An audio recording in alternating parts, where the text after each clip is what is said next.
The city was quiet now, though not in the way cities were meant to be. Once the streets had hummed with voices, music, markets, the bustle of life. Now, broken concrete echoed only with the occasional crunch of boots, the rattle of a shifting piece of debris, or the distant murmur of armored patrols. Against one of the last standing support pillars of an overpass, the soldier sat in silence. His armor, battered and dulled from too many battles, clung to his body like a second skin. His face was unshaven, marked by dirt and exhaustion, but his eyes were closed, not in rest, but in that strange middle state where the mind fights to stay vigilant even when the body can barely move. 3 small figures rested against him. They were not human, though he held them as though they were his daughters. Their skin shimmered faintly green under the fractured light of the dying day, their hair silver white and soft, flowing like threads of moonlight. They had found him weeks ago, or perhaps he had found them. It was difficult to remember. The war had scattered everything. He remembered rubble, fire, the screams of the retreat. And then these 3 children, curled together and shivering, abandoned in the ruins of a home that no longer existed. He had not meant to take them. He was a soldier, not a caretaker. Yet, when one of them had reached a trembling hand toward him, her eyes too large and too sad for someone so young, something had broken inside him. He had carried them ever since.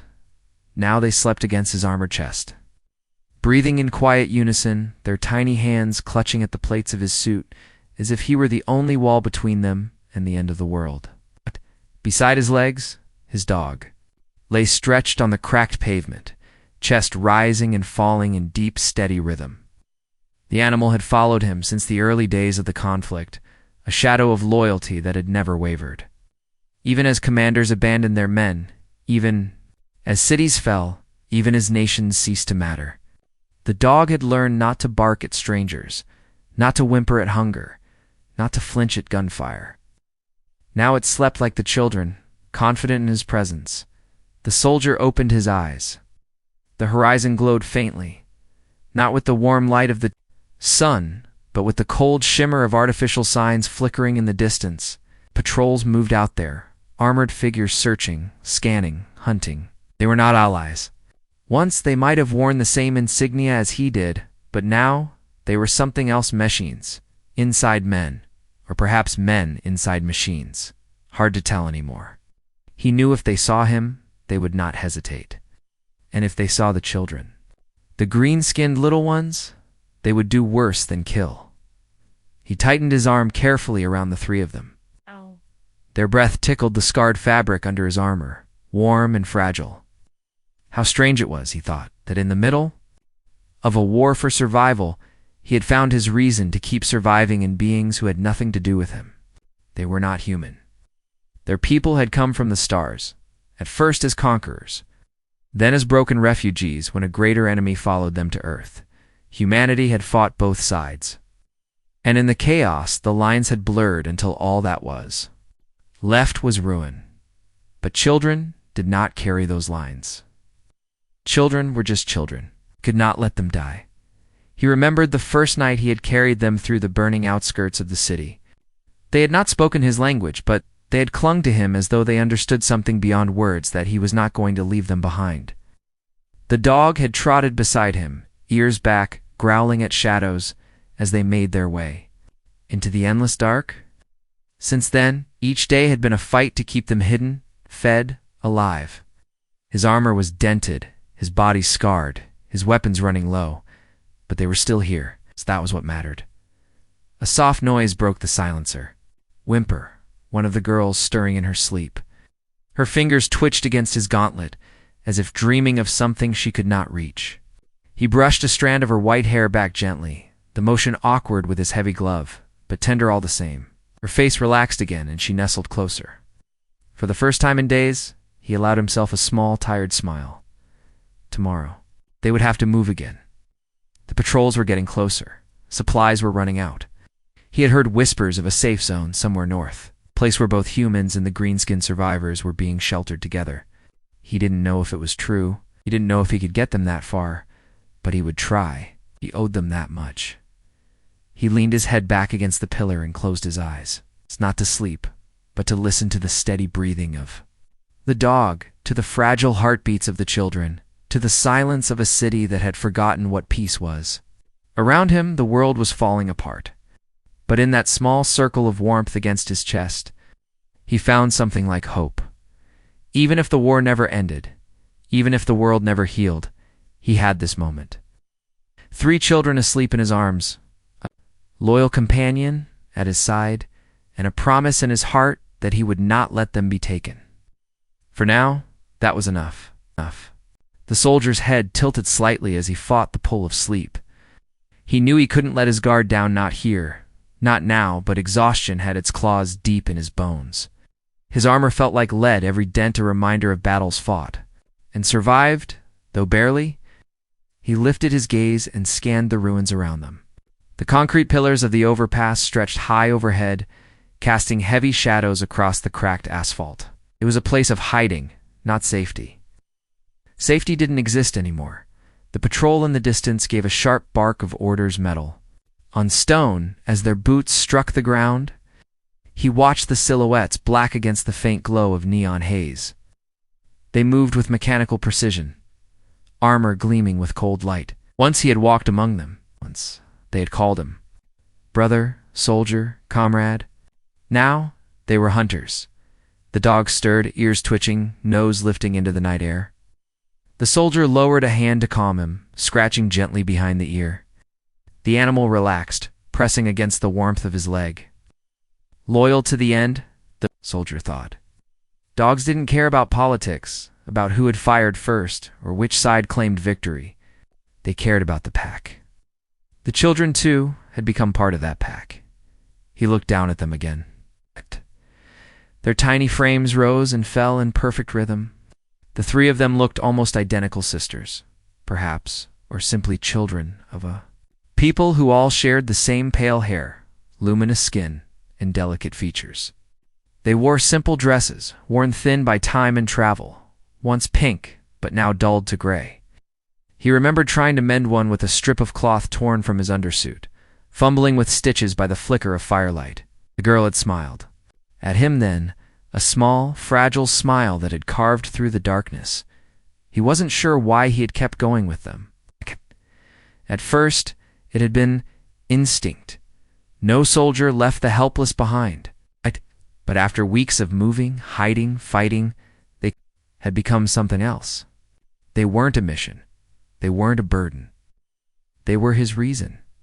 Every day he woke up because of them. Every night he kept watch because of them. Their small hands clutching at his armor, he found the only thing worth saving in this broken world. The memory of his unit haunted him. He could still see the faces of the men and women who had marched beside him into the ruins of the city.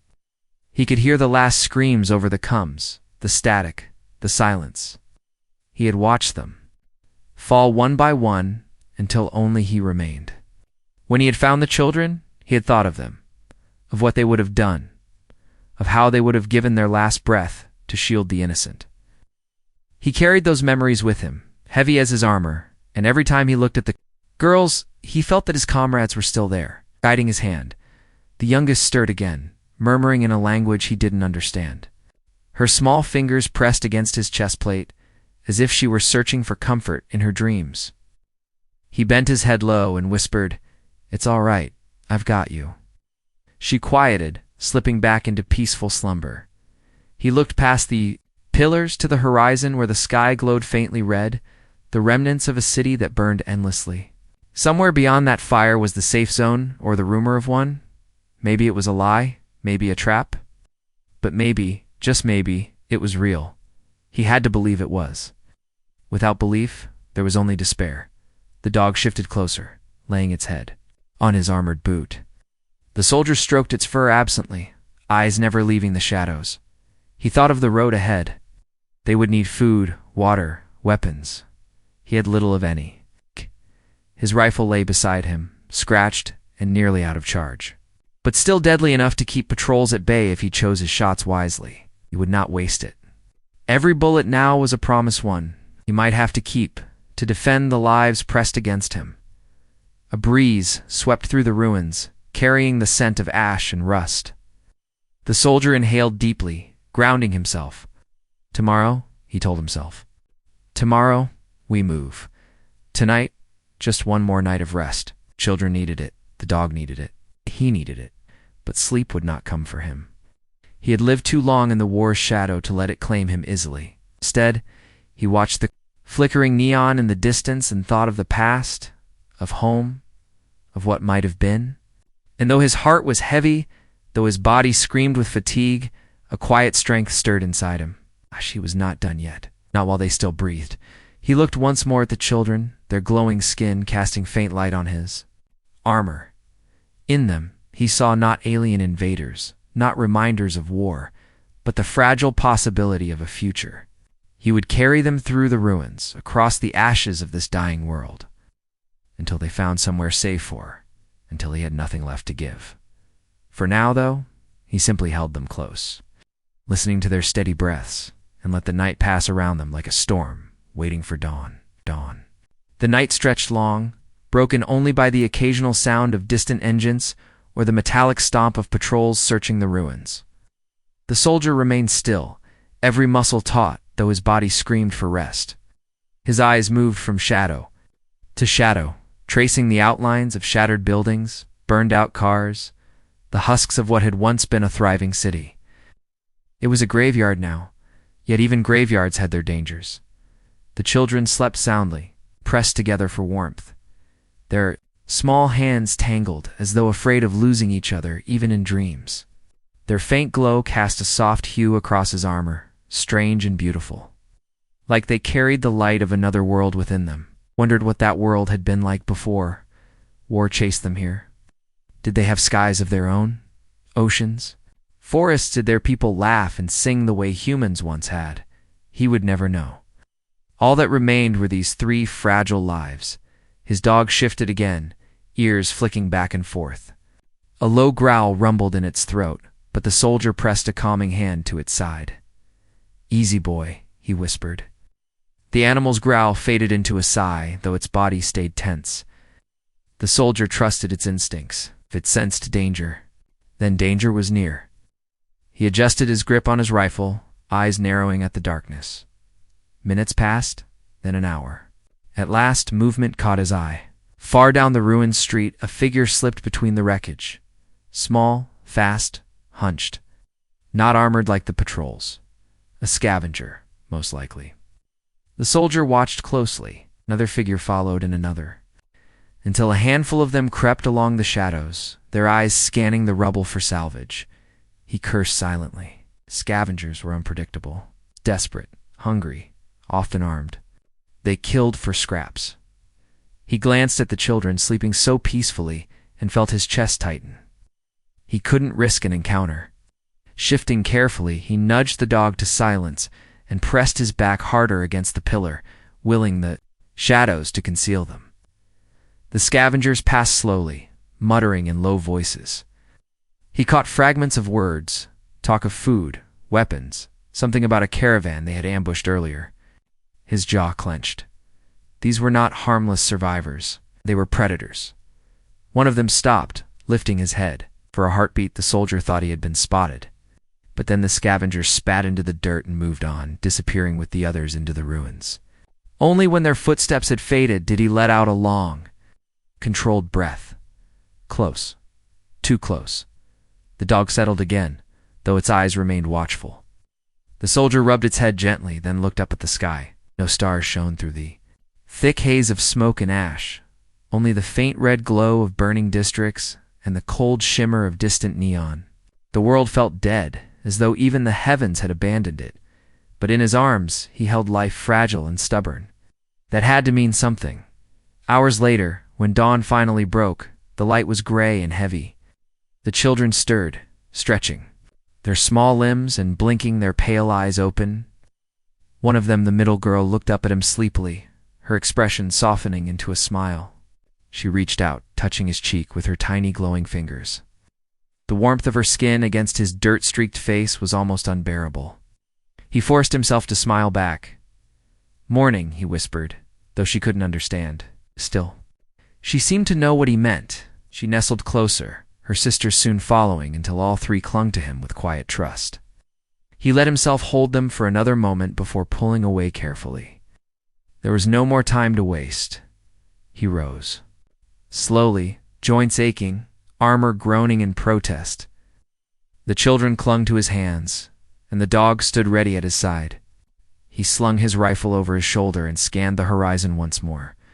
North. That was the direction of the rumor. The safe zone. Maybe salvation, maybe death. He had nothing else to chase, so north it would be. The streets were littered with silence as they moved. He carried the youngest when she grew tired. His armor weighed down, but his step steady. The dog scouted ahead, ears perked, muscles taut. They passed burnt vehicles still reeking faintly of fuel, shattered signs dangling from wires, walls scrawled with warnings in half a dozen languages. Stay out, no, hope here. They watch. At a collapsed building, he stopped. To search, inside, the air smelled of mold and rot, but he scavenged carefully. A half-crushed vending machine gave way under his boot, spilling stale protein bars. He brushed the dust off and offered one to each child. He chewed slowly, eyes wide, as though each bite was treasure. His own stomach knotted with hunger. But he saved the last one for the dog, who accepted it gratefully. He ate nothing. He would endure. They needed it more. Later, they passed a broken shop where a cracked mirror leaned against the wall. The soldier caught his reflection-sunken eyes, gaunt cheeks, streaks of dirt and blood. The armor, once gleaming silver, was blackened and scarred, dented in places where bullets had struck true. He barely recognized himself. Once he had been a soldier of a proud unit, clean-shaven, eyes sharp with duty. Now he was something else. A ghost carrying 3 children and a dog through a world that no longer cared. Yet when the children tugged at his hand, urging him forward, he realized he didn't need to recognize the man in the mirror. That man was gone. Had only one purpose: to protect. As they continued north, the sound of distant gunfire echoed across the ruins. The soldier froze, pulling the children close. The dog bristled, growling low. Smoke rose from beyond a collapsed highway. He considered turning back, but then he saw something, a flash of banners, movement of people. Not patrols, civilians. Survivors. His heart leaped, then sank with caution. Survivors could mean allies, or they could mean danger. He crouched low, signaling the dog to stay, and urged the children into the shadows of a broken wall. Slowly he crept forward, peering over the rubble. What he saw made him pause. Dozens of people, ragged but alive, were moving together. Families, elders, even children. They carried carts, salvaged supplies, makeshift weapons. A caravan of survivors. Heading north, his pulse quickened. Could it be? Was this the road to the safe zone? The soldier turned back, meeting the wide, glowing eyes of the girls. They stared at him, waiting, trusting. He knew he had to decide: stay hidden or take the chance. He looked once more at the caravan, then back at the children. He tightened his grip on his rifle, his resolve hardening. For them, he would risk anything. "Come on," he whispered. "We're moving." And with that, he stepped out of the shadows, the children at his side, and the dog close behind, walking toward the fragile hope that maybe, just maybe, there was still a future waiting for them. The caravan froze the moment the soldier stepped into view. A dozen heads snapped toward him, and hands tightened on makeshift weapons pipes. Rusted rifles, a crossbow held together with wire. Mothers pulled children behind them. Men stepped forward protectively. And an old woman muttered something sharp under her breath. Fear, suspicion, and exhaustion all painted their faces. The soldier raised his empty hand slowly, keeping his rifle slung across his back. His other hand held tight to the smallest child, who clung to his gauntlet with glowing fingers. The other 2 pressed close against his legs, their eyes wide but calm. The dog stayed at his heel, tense but obedient. "I'm not your enemy," he called out, his voice gravelly from days of silence. Murmurs rippled through the group. One man with a patchy beard stepped forward, holding a rifle at the ready. Wearing their armor, he spat. "How do we know you're not one of them?" The soldier glanced down at his battered plates, the insignia long scratched away. Once they had marked him as part of the Unified Defense Corps. Now they were just scars of a forgotten loyalty. No, because if I were one of them, he said evenly, you'd already be dead. That earned him another ripple of whispers. The man's rifle wavered slightly but did not lower. His eyes flicked to the three glowing children, and his face twisted with disgust. And those? What are you doing? With them? They're not ours. The soldier felt the smallest girl grip his hand tighter, sensing the hostility in the air. He moved slightly, placing himself between her and the rifles aimed in their direction. They're children, he said firmly. That's all that matters. A woman's voice rose from the back. They're aliens. They brought the war here. They don't deserve saving. The soldier's jaw clenched. He wanted to shout, to argue, but instead he forced his voice to remain steady. Didn't start this war. They didn't ask to be hunted. They're innocent, the bearded man sneered. Innocent or not, they'll bring patrols down on us. We can't risk it. The dog growled, stepping forward, hackles raised. The children whimpered softly, pressing closer. For a moment, tension crackled in the air, ready to snap into violence. Then, an older man stepped forward from the caravan. His back was bent, his face lined with age and sorrow. His eyes, though, were sharp. He studied the soldier in silence for a long moment before speaking. What's your name, son? The soldier hesitated. It had been so long since anyone had asked. His name felt foreign in his mouth, but he answered quietly, Elias. The old man nodded slowly. You've got the look of a man who's lost too much. And yet here you are, carrying more than your share. He glanced at the children, his expression softening for just a moment. If you were going to harm us, you'd have done it already. You were going to abandon them, you'd have done that too. You're still here. That says enough. The bearded man bristled. Can't be serious, quiet, the elder snapped, his voice carrying unexpected weight. Turned back to Elias. We're headed north. There's word of a place where both kinds are welcome. Humans, starborn. Elias felt something stir in his chest. Hope, fragile and dangerous. That's where I'm headed to, he said. The elder nodded again. Then walk with us. But understand, if danger follows you, we won't hesitate to cut ties. Elias inclined his head. I wouldn't ask you to do otherwise. With that, the rifles lowered, though suspicions still hung in the air like smoke. The children clung to him as he led them into the caravan's ranks. The dog stayed close, sniffing warily at strangers, but obeyed. As they moved together, Elias felt a shift within him.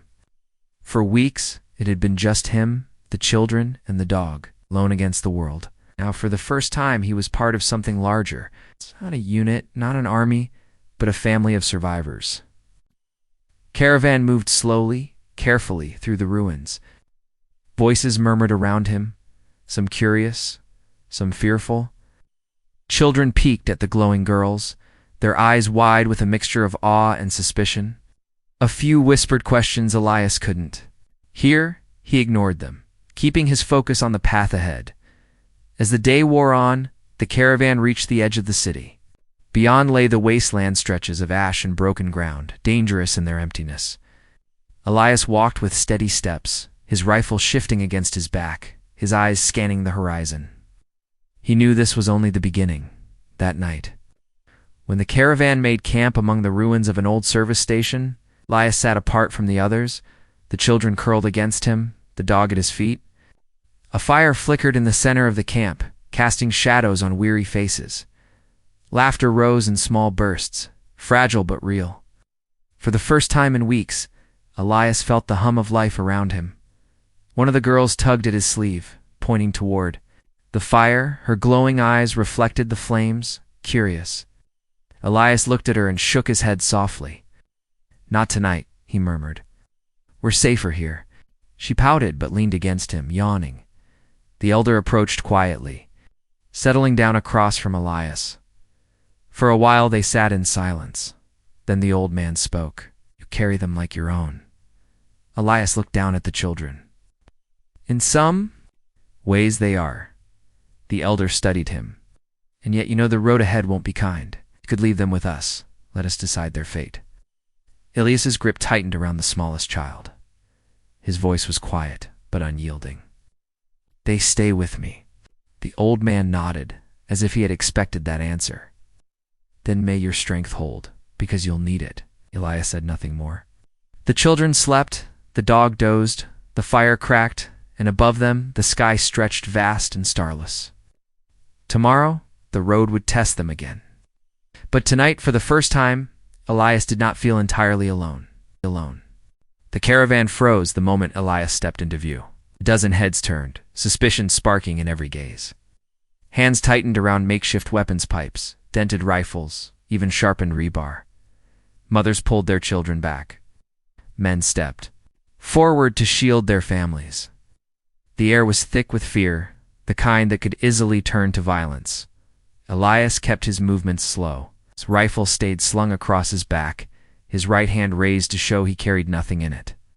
His left hand stayed firmly around the smallest child, who clung to him with glowing fingers. The other two pressed against his legs, silent, trusting. His dog stood tense at his heel, teeth bared in quiet warning. "I'm not your enemy," Elias called out. His voice cracked from disuse, but it carried enough steel to hold their attention. A man with a patchy beard and a too-thin frame stepped forward. His eyes were wild from hunger and mistrust. "You wear their armor?" he spat. "What's to stop me putting a bullet in you now?" Elias glanced at the battered plates he wore, once symbols of allegiance, now just dented metal. "We're one of them," he said calmly. "You'd already be dead." The words rippled through the group, a murmur of unease and hesitation. But when their eyes fell on the three children, glowing softly against Elias's chest, unease shifted into hostility. "They're starborn," the man snarled. "What are you doing with them?" The youngest girl flinched at the harsh tone and buried her face in Elias's armor. He shifted slightly, putting his armored bulk between her and the raised rifles. "They're children," Elias said firmly. "That's all you need to know." A woman's voice rose from the back. "They're the reason this world burns. You'd drag them with us?" Elias forced his jaw to unclench. He could have shouted, could have raised his weapon and dared them to fire. Instead, he lowered his head slightly, his voice steady. "I've fought enough wars to know guilt doesn't pass from parent to child. These three are innocent, and I'll die before I let them be harmed." The standoff stretched like a taut wire ready to snap. His dog's growl deepened. His trigger finger twitched with memory. The children pressed closer. Then a new voice cut through the tension. An old man shuffled forward, back bent, but his gaze clear and sharp. "What's your name, soldier?" he asked. For a moment, Elias hesitated. It had been months, years, perhaps since anyone had cared. But the question stirred something long buried. "Elias," he said quietly. The old man studied him in silence, eyes moving from the battered armor to the three sleeping children. "You carry them like they're your own. That's enough for me." The bearded man snarled. "Can't be serious, quiet," the elder snapped, and the authority in his voice silenced even the angriest. He turned back to Elias. "We're heading north. Word is, there's a place where the broken and the lost human and starborn alike might find shelter. If you're going that way, walk with us. But understand, if you bring death on us, we'll cut you loose without hesitation." Elias gave a single nod. "Fair." The rifles lowered, slowly. Suspicion lingered, but for now, the moment of violence had passed. The children relaxed fractionally, though they did not let go of him. His dog gave a single sharp huff, then settled. When the caravan moved again, Elias and his small pack joined at the rear. He kept his eyes on the horizon, his rifle within reach. It felt strange to walk among others again, to hear the murmur of voices, the shuffle of dozens of tired feet. For weeks it had been only him, the children, and the dog. Now he walked. In the company of survivors, not comrades in arms, not soldiers bound by orders, just people, carrying the last fragile threads of hope. That night, they camped in the shell of an old service station. Fires flickered weakly, throwing shadows. Against cracked walls, Elias stayed apart, sitting with his back against a rusted pillar. The children curled in his lap, glowing faintly in the dark. While the dog stretched across his boots, the elder came to him after a time, settling across the fire's glow. They sat in silence for long minutes before the old man spoke. "You could have walked past us, could have avoided the risk. Why step forward?" Elias looked down at the girls, their small breaths steady against his chest. "Because alone we don't stand a chance. Together? Maybe." The elder nodded. "That's what I keep telling them. But fear makes fools of good people. Don't let it sour you." Elias said nothing. His gaze stayed fixed on the dark horizon. Beyond the firelight, tomorrow would bring new dangers. He could feel it in his bones. But for now, with the children safe and warmth flickering faintly against the night, he allowed himself to believe, just for a heartbeat, that survival meant more than running. The night in the service station was colder than Elias expected. He pulled the children closer, tucking them beneath the heavy folds of his cloak, his armor serving as their shield. They murmured in their strange musical tongue, their eyes glowing faintly in the dark before slipping back into slumber. The dog lifted its head once or twice during the night, ears twitching at sounds only it seemed to hear, but never rose to. Its feet, Elias trusted it more than he trusted most. Menet would warn him of danger long before the others noticed.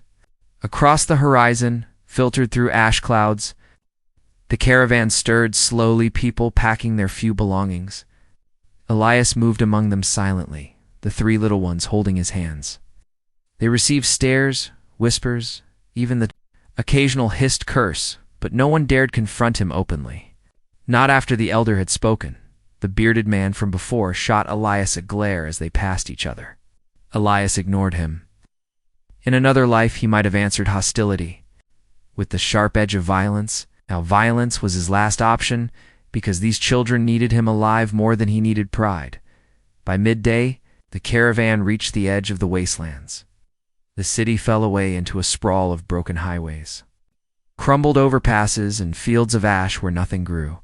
Rusted husks of cars lay half buried in dust, their skeletons twisted by fire. The air carried a faint chemical bite, enough to sting the throat after long breaths. Elias wrapped a scarf around the children's faces, then adjusted his own filter. The dog sneezed once, then padded on. Walking the wasteland was dangerous. Open ground meant exposure, and exposure meant death. Patrols scoured these stretches, armored machines of flesh and steel that never seemed to tire. Elias's stomach tightened with every step, his eyes constantly sweeping the horizon. The caravan moved in silence now. Fear sharpened every movement. Parents hushed their children, carts rolled softly over cracked earth, and even the wind seemed to die in the presence of so much dread. It wasn't long before danger found them. The dog stiffened first, tail rigid, hackles bristling. Elias froze. He dropped to one knee, urging the children down with him. The caravan rippled with panic, bodies pressing close together, eyes darting. "Stay low," Elias hissed, though his voice barely carried beyond the nearest survivors. Over the crest of a ruined overpass, the machines appeared sleek black, shells glinting under the pale light, wings humming with unnatural energy.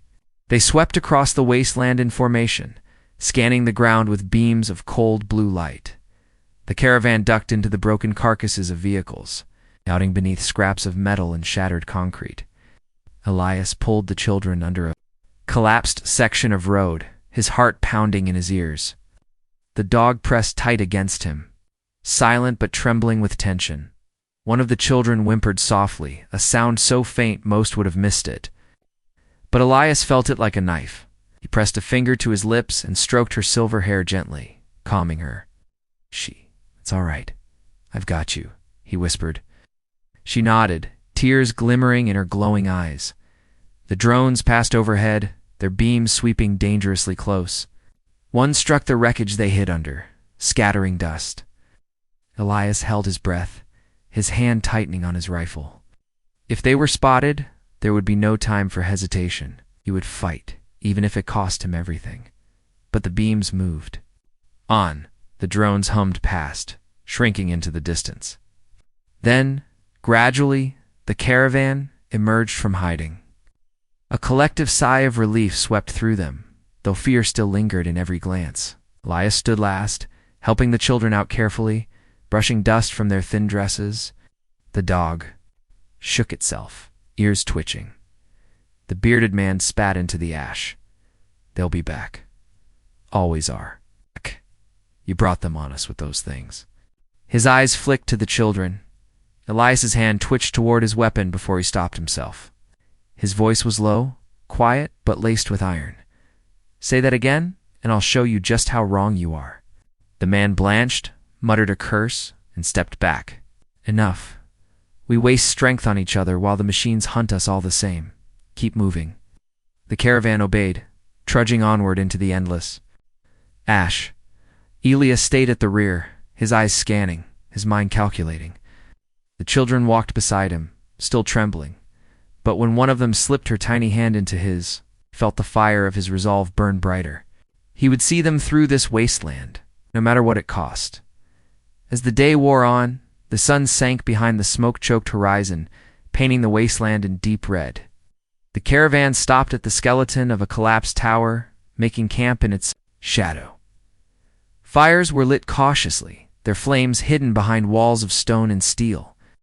The survivors huddled close, speaking in hushed voices. The children leaning against him, the dog curled at his feet. His eyes traced the distant glow of patrol lights on the horizon. He knew the worst was yet to come. But he also knew this: he would fight until his last breath to keep these three safe. Because in a world stripped of meaning, they had become his purpose.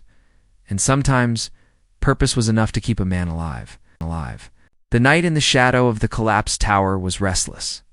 Fires smoldered low, hidden beneath makeshift screens of rubble, and the caravan spoke in whispers. Every sound carried too far in the wasteland.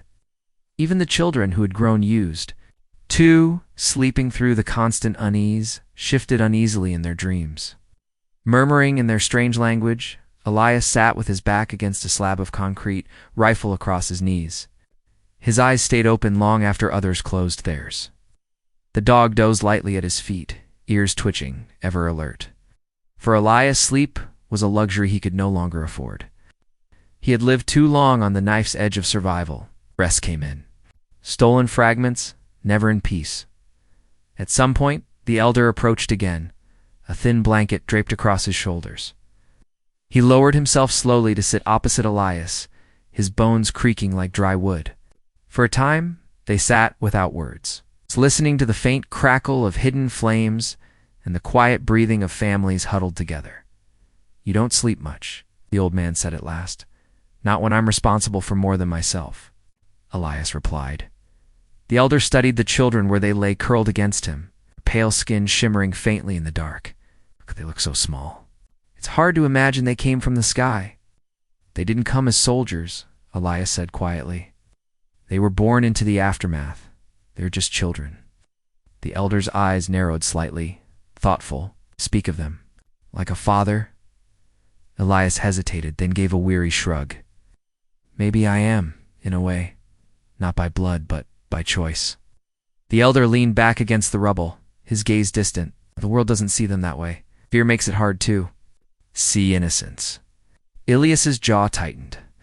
He remembered too well the day he had found them three tiny figures huddled together in the ruins of a starship. Their parents nowhere in sight. He had expected to walk past, to harden his heart. But when the youngest had stumbled toward him, reaching with trembling hands, something inside him had cracked open. He couldn't explain it. He only knew he hadn't walked away. "I don't care how the world sees them," Elias said finally. "The world is broken. I won't let it break them too." The elder regarded him with quiet respect. "Then perhaps there is still hope for us all." Before Elias could answer, the dog stirred suddenly, growling low. Elias stiffened, rifle snapping into position. Around the camp, others shifted nervously, hands tightening on weapons. A faint sound carried across the night, metal scraping against stone, rhythmic, deliberate. Elias's pulse quickened. He motioned for silence, then moved to the edge of camp, the dog at his side. He crouched low, peering into the dark, their shadows moving, Figures half a dozen at least, slipping between the rubble. Not patrols, too ragged, too uneven in their steps. Scavengers, raiders. Elias cursed under his breath. He turned to the elder, who had followed with surprising steadiness. "Wake them, quietly. Get them ready to move." The old man nodded. Already moving back toward the camp, Elias stayed where he was, watching the raiders creep closer. He could hear their hushed laughter, the clink of weapons, the crunch of ash under their boots. They were hunting the caravan and they thought they had found easy prey. The dog growled again, louder this time. Elias stroked its neck gently, steadying it. "Not yet," he whispered. The raiders came closer still. One carried a torch, its weak flame casting jagged light across scarred faces and cruel smiles. Elias counted 7. Armed with knives, pipes, one battered rifle. It's dangerous enough against starving families. Elias's finger slid to the trigger. He exhaled slowly, then he rose from the rubble, stepping into the tuercalage. The raiders froze. For a moment, silence. Then one barked a laugh. "Look at this armor boy, thinks he's a hero." Elias said nothing. His rifle stayed steady. Aimed at the man's chest. The torchlight glinted off his battered plates, his expression hidden in shadow. Another raider sneered. "Give us the supplies. The food, the water. Maybe we let you live." From behind him, Elias heard the faint shuffle of the caravan stirring awake, fear rising in the dark. The children's soft voices called his name, fragile and trembling. His heart clenched, but his aim never wavered. "You've got one chance," Elias said quietly. His voice carried no threat, no anger, only the calm of a man who had killed. "Too many times to waste words. Turn around, walk away." The raiders exchanged glances, then one of them grinned, raising his knife. Or what? The rifle cracked like thunder. The man dropped instantly, his chest a ruin. For a heartbeat, the wasteland held its breath. Then chaos erupted. The raiders lunged forward, shouting curses, their weapons flashing. Elias moved like a machine, firing twice more, dropping 2 before they could close the distance. The dog leapt at another, teeth sinking into his arm, dragging him down with a scream. One raider charged, swinging a pipe. Elias blocked with his armored arm, the impact ringing through his bones, then slammed the butt of his rifle into the man's jaw. Bone crunched. The man fell. The last 2 hesitated, staring at their fallen companions. Their bravado faltered. Elias raised his rifle again, steady, unyielding. "Go," he said. They didn't wait to argue. They fled into the dark, their footsteps scattering across the ash. Silence returned, broken only by the groans of the dying. Elias stood still, chest heaving, his rifle lowered at last. The dog padded back to him, muzzle bloodied, eyes sharp dot behind him. The caravan whispered in awe and fear.